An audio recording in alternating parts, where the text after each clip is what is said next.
Dane, must be good to all be back together, albeit training in sixes and socially distanced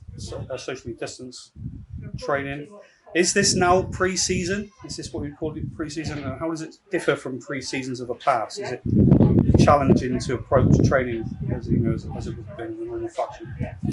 No, it's not pre-season. It's more of a get-together for the boys. Really, it's player-led. They've kind of asked us a couple of weeks ago to start putting on some sessions. So we're just going to get together once a week. In past years, we would get together, obviously train twice a week, maybe even on a Saturday morning as well, so 3 times a week. So no, it's not pre-season. It's more of a get-together to tick over, bit of togetherness, and just keep things moving as we approach what is the official pre-season. Yeah. Most likely restart. It's been a few advancements this week. It's most likely to be September.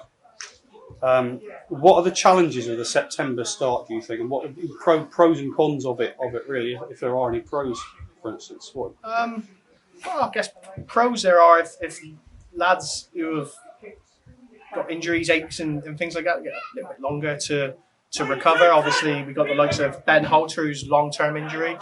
Obviously gets another month to aim to get fit for the season. The cons are a change in the usual calendar, the usual timings for pre-season. Really now, we won't really start any kind of official pre-season to mid to late July. Yeah. Friendlies, we don't really know when they'll be allowed to take place, but guess in August time. So, we just have to adjust our time frame really to make sure we don't peak too early. You must be obviously delighted with the 2 signings you've made in the last couple of months. You said in the past that you've had 5 or 6 signings. It hasn't really worked. Altogether, they didn't really gel.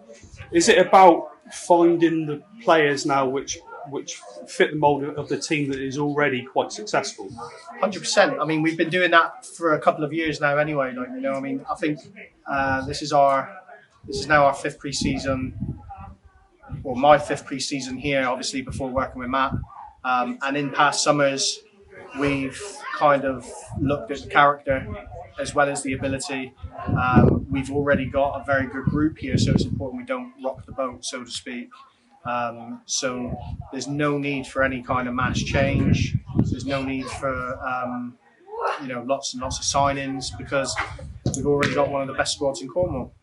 So you've got other teams making signings, trying to make up ground.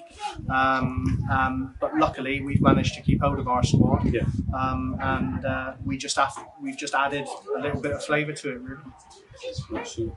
So at the moment, there's 22 players signed on. Yeah. Is squad rotation going to be important?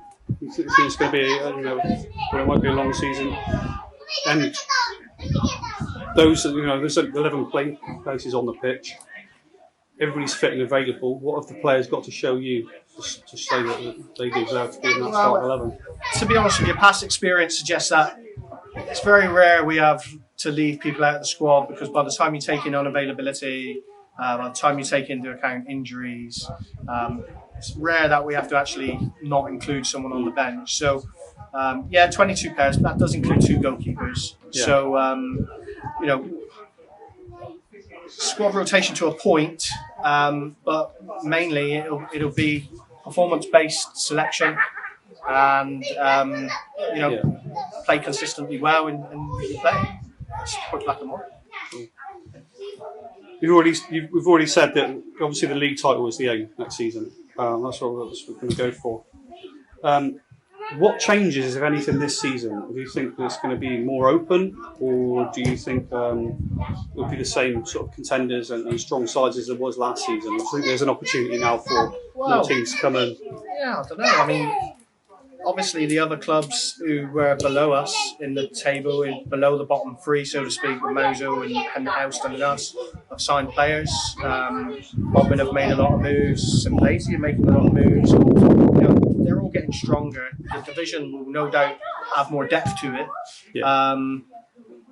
How closer they get, we won't know until the league starts. But obviously, Houston are going to be strong again, Mauser are going to be strong again, and we'll be there. So it'll be a more competitive league this season for sure. No doubt about it. So obviously, Lee and Danny have taken over as the assistant manager and head coach. There's also been obviously there's been additions to the medical staff here, and obviously the medical facilities now that we've got here. How important is that over the for the course of the season for a long season? Must be delighted with that. Yeah, it's very important because obviously across the course of a season, when you get to the depths of winter and the pitches certainly don't look like this, injuries occur. And aches and pains and things like that, and the medical team that we've now got here across all 3 adult teams, not just like the first team, are going to be key to keeping the players available to me to select. So, and you can only win trophies if you've got good availability, and availability just doesn't cover when the players are off on holiday or doing whatever else they do with their families. Availability means injuries as well. So the medical people that we've got here now will help towards that. Superb. Right. Okay. Thanks very much. Cheers, Dane.